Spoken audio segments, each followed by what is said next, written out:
Oke, baik.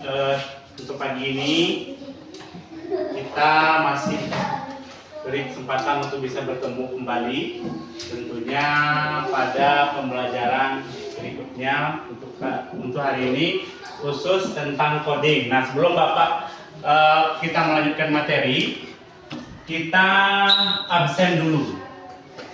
Kira-kira siapa yang tidak hadir? Hadir semua. Baik, hadir semua. Apakah kalian sudah siap untuk belajar? Ya, baik. Sebelum kita mulai, Bapak minta salah satu dari kalian untuk memimpin doanya. Silakan. Ayo coba, silakan pimpin doanya. Diikuti bersama ya. Coba. Sebelum kita mulai pelajaran pada pagi hari ini, marilah kita berdoa. Bismillahirrahmanirrahim. Rabbi zidni ilman warzuqni fahman. Ya Allah, tambahkanlah kepadaku ilmu dan berilah aku pengertian yang baik. Amin. Baik. Terima kasih kepada anak didik Bapak yang sudah memimpin doanya pada pagi hari ini. Sebelum kita melanjutkan pelajaran, ada baiknya kita menyanyikan salah satu lagu wajib nasional, karena itu merupakan rasa cinta kita kepada negara dan bangsa. Bapak kasih pilihan mau lagu apa untuk lagunya. Karena ini bulan Agustus, maka kita lagu apa? 17 Agustus. Oke, baik, kita mulai ya. Oke, 1, 2, 3, sambil bertepuk tangan.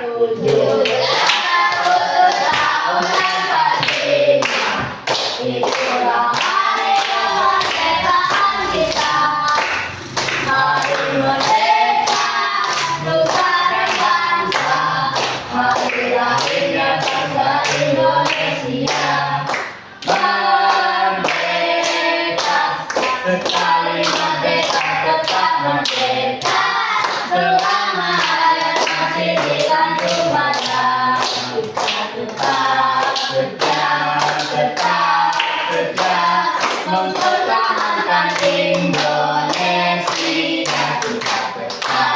Kita tetap kerja membela negara kita.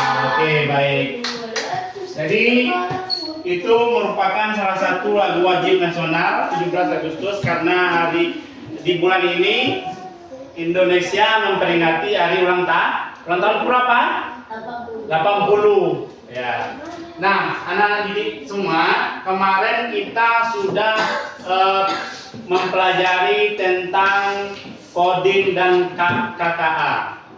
Coding itu Bapak ingatkan kembali, coding itu adalah perintah, sedangkan itu adalah kejelasan artifisial, di mana kita sebagai manusia itu memberi perintah kepada komputer, nanti komputer itu yang akan mencari informasi yang akan kita butuhkan. Nah, pada hari ini kita akan membahas tentang materi KA, kecerdasan artifisial. Coba perhatikan ke depan, itu ada contoh penerapan berpikir komputasional dalam kehidupan sehari-hari.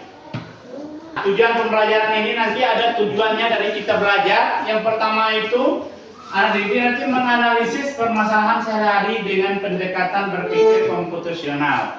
Kemudian yang kedua yaitu anak didik nanti diminta untuk menyusun solusi berbasis langkah-langkah logis dan sistematis. Kemudian selanjutnya nanti, ini nanti kita juga diajak untuk berdiskusi. Ayo berdiskusi. Nah, di sana tadi Bapak bikin salah satu pertanyaan. Pernahkah kalian berpikir bagaimana komputer bisa menyelesaikan banyak tugasnya? Tahu komputer kan? Komputer. Kemudian, komputer itu pintar karena kita mengajarkan mereka cara berpikir. Jadi komputer itu diciptakan oleh siapa? Manusia. Jadi kalau komputer itu pintar, tetapi yang menciptakan siapa? Berarti yang lebih pintar siapa? Manusia. Nah, kita juga bisa belajar dengan cara berpikir seperti komputer untuk menyelesaikan masalah sehari-hari dengan lebih mudah dan cepat. Nah, ini namanya berpikir komputasional. Jadi kita di dalam pembelajaran ini kita dituntut juga, kalau di pembelajaran coding KKA itu kita diminta untuk berpikir secara komputasional. Jadi menyelesaikan masalah secara logis, kemudian secara beraturan nantinya. Ya. Kemudian di slide berikutnya itu ada apa itu berpikir komputasional. Nah, jadi ada 4 elemen di berpikir komputasional. Yang pertama itu dekomposisi.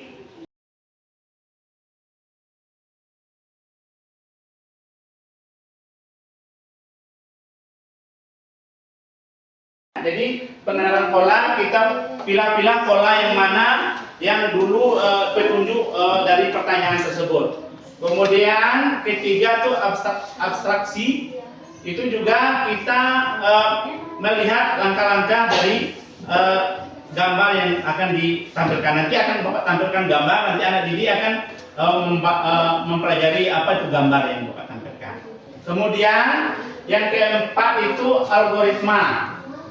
Nah, jadi ada 4 poin dari berpikir komputasional itu. Pertama, apa pertama? Coba jawab dengan keras, apa? Dekomposisi. Yang kedua? Pengenalan. Yang ketiga? Abstraksi. Nah, yang keempat? Algoritma. Ini perlu diingat, dalam berpikir komputasional ada 4 elemennya. Nah, coba perhatikan gambar ini. Dari 4 elemen itu ada pemahamannya. Dekomposisi, itu ada gambar semacam apa namanya kue. Kue diletakkan di dalam sebuah wadah. Nah, dekomposisi maka dipindah-pindahkan. Nah, dipisah-pisahkannya. Dari kue-kue ini kemudian dipisah-pisahkannya posisinya. Kemudian pengenalan pola, itu kuenya dipisahkan lagi. Kemudian abstraksi juga seperti ini. Nah, dijadikan satu. Kemudian algoritma juga tergantung dari apa pertanyaan yang akan diberikan nanti. Ya, itu salah satu contohnya. Kemudian berikutnya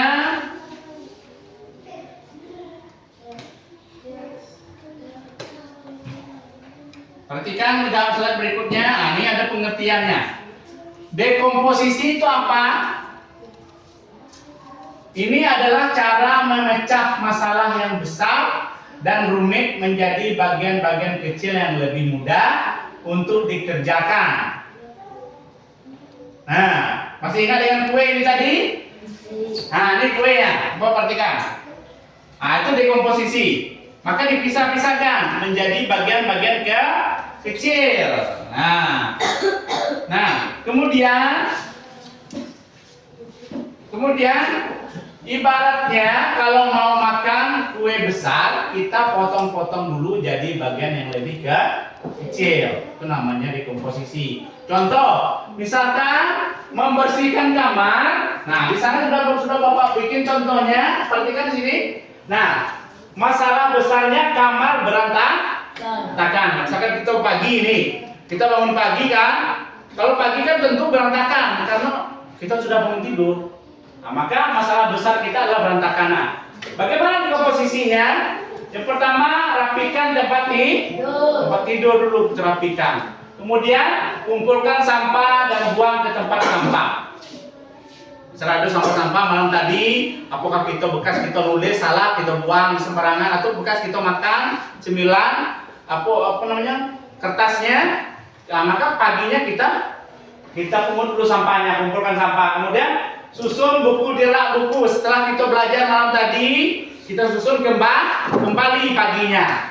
Kemudian masukkan baju kotor ke keranjang. Kan banyak baju kotor itu yang belum kita malam tadi, yang belum sempat kita susun, maka paginya kita susun. Kemudian sapu lantainya. Itu adalah bagian dari dekomposisi. Sedangkan masalah besarnya adalah kamar berantakan. Maka kita pilih satu-satu bagian-bagiannya. Itu salah satu contohnya. Kemudian berikutnya ada lagi. Nah, ini juga contoh dari dekomposisi tadi. Contoh yang kedua itu membuat sandwich atau semacam kue. Tahu kue? Nah, masalah besarnya membuat sandwich ini yang lezat. Jadi dekomposisinya pertama yang harus cara membuatnya apa? Apa yang harus kita buat? Siapkan? Roti. Kemudian selai dan mentega keju misalkan. Kemudian daging dan sayur. Kita siapkan itu dulu. Kemudian baru langkah berikutnya itu kita oleskan selai atau menteganya terlebih dahulu. Kemudian tambahkan isian keju, daging dan sayur. Kemudian tutup dengan roti lagi di atasnya. Kemudian potong sampai jadi 2 bagian. Seperti itu. Jadi ini salah satu contoh dari dekomposisi tadi. Contoh kedua. Kemudian berikutnya yaitu pengenalan pola. Kan ada 4 bagian tadi. Anak berpikir kompetisional. Pertama tadi apa? Dekomposisi. Kemudian yang kedua pengenalan pola. Nah, apa itu pengenalan pola? Ini adalah kemampuan untuk melihat hal-hal yang berulang atau sama dalam berbagai masalah. Ya sama. Kalau kita tahu polanya, kita bisa menebak apa yang akan terjadi selanjutnya atau menyelesaikan masalah serupa dengan cara yang sama. Misalkan contoh dalam kehidupan sehari-hari, jadwal piket kelas.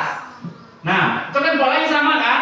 Misalkan pola setiap hari Senin kelompok A piket, setiap Selasa kelompok B piket, dan seterusnya. Misalkan kita kalau hari Senin siapa yang piket? Nah, siapa namanya? Pertama Sari ya, kedua Nabahan, yang ketiga Zapran. Hari berikutnya siapa lagi yang piket?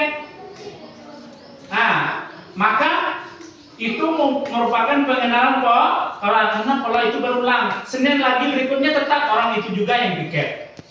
Ya.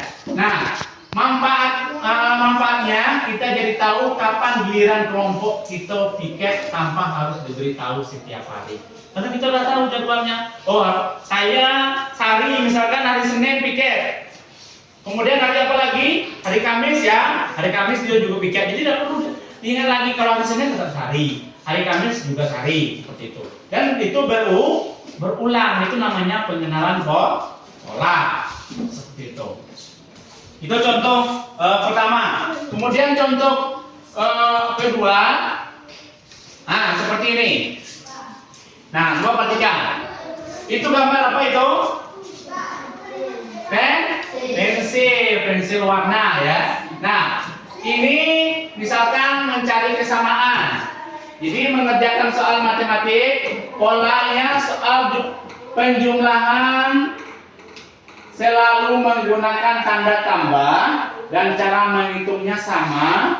Soal perkalian selalu menggunakan tanda kali. Kemudian dan cara menghitungnya juga sama. Nah, manfaatnya setelah tahu polanya kita bisa mengerjakan berbagai soal penjumlahan atau perkalian dalam berbeda angkanya. Nah, itu contohnya di pola nomor 1 kan ada merahnya, maka kita jumlahkan. Merah berapa buah di sana? 4. Kemudian kalau yang hijau berapa? Mana hijau? Ini ya, ini. Berapa? 6. 1, 2, 3, 4, 5, 6. Kalau yang biru? 4. Kuning? 3. Maka kita jumlahkan. Jumlahkan berapa jumlahnya semuanya? Kita lanjutkan setelah Bapak jelaskan materinya tadi. Kira-kira kalian sudah paham? Paham ya? Ya. Nah, selanjutnya nanti Bapak akan membagi kelompok. Nah kemudian kalian kerjakan LKPD ini. Ya. Nanti kita langsung saja bagi ya kelompoknya. Ini kelompok A, kelompok B, kelompok C. Ya. Coba diatur bangkunya, menghadap bangku. Ada bangkunya. Ini. Atur, pindah situ. Nah, atur bangkunya.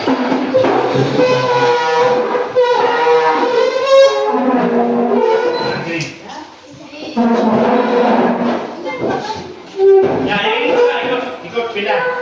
Kita bangkunya. Nah. Sini Pong. Nah, itu juga.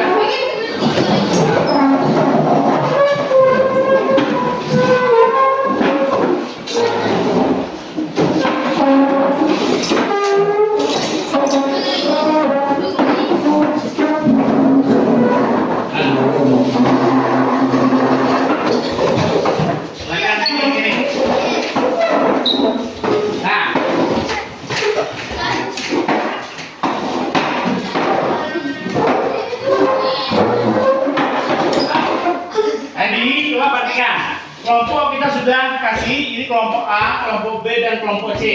Nah, di LKPD ini nanti kalian diminta untuk mengisi beberapa jumlah LKPD-nya ada 4. Coba perhatikan yang pertama ini kita harus mengisi macam gambar apa namanya hewan. Kemudian yang kedua ini gambar garis mengikuti urutan angka untuk menghubungkan gambarnya. Nah, kemudian yang ketiga LKPD-nya itu temukan jalan menuju Ka'bah yang benar. Nah, jadi kita masing-masing nanti diskusi, kita menentukan gambarnya. Kemudian berikutnya memahami pilar utama berpikir komputasional. Nah, nanti kalian diminta untuk mengisi juga. Petunjuknya sudah ada tadi di sana. Berpikir komputasional membantu kita memecahkan masalah dengan cara yang cerdas. Ada 4 caranya. Nah, tugasnya berikan satu contoh masalah besar lalu pecahkan jadi 3 bagian kecilnya. Jadi masing-masing ini kan sudah Bapak jelaskan tadi. Maka kalian mengisinya nanti. Ya? Paham? Paham ya? Paham. Baik, Bapak bagi LKPD-nya. Nanti kalian kerjakan. Bapak kasih LKPD-nya. Ini LKPD-nya. Masing-masing kelompok mendapatkan 4 LKPD-nya.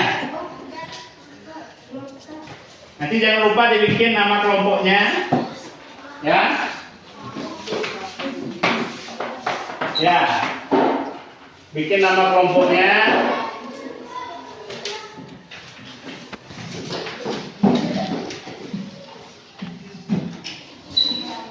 Kalau misalkan kurang jelas boleh bertanya, ya. Ya, nanti diisi ya. Sudah? Nah, bikin namanya dulu. Ditulis namanya.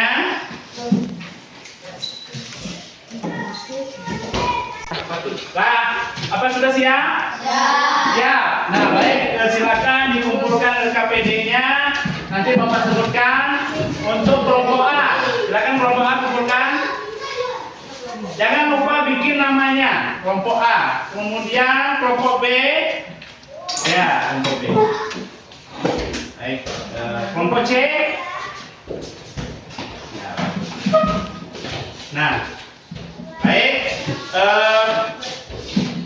Terima kasih karena LKPD-nya dan nanti Bapak koreksi. Nah, sebelum kita melanjutkan kita tutup pembelajarannya, baiknya kita kasih dulu ice breakingnya tadi. Tepuk semangat, Pak. Tepuk semangat. Jempol kanan, jempol kiri. Oke. Baik. Jadi pada pembelajaran ini dapat kita simpulkan bahwa manusia itu tidak terlepas dari, dan ini adalah salah satu alat yang akan membantu manusia berinteraksi, AI. Jadi manusia itu tinggal memasukkan perintahnya, kemudian kecerdasan buatan ini yang akan mengerjakannya. Itu kesimpulan kita hari ini. Mungkin kita akan ketemu pada pembelajaran coding berikutnya dengan materi yang lebih luas lagi. Maka Bapak akhiri dengan membaca doa. Mari sama-sama kita baca doa dengan mengucapkan hamdalah. Alhamdulillahirabbil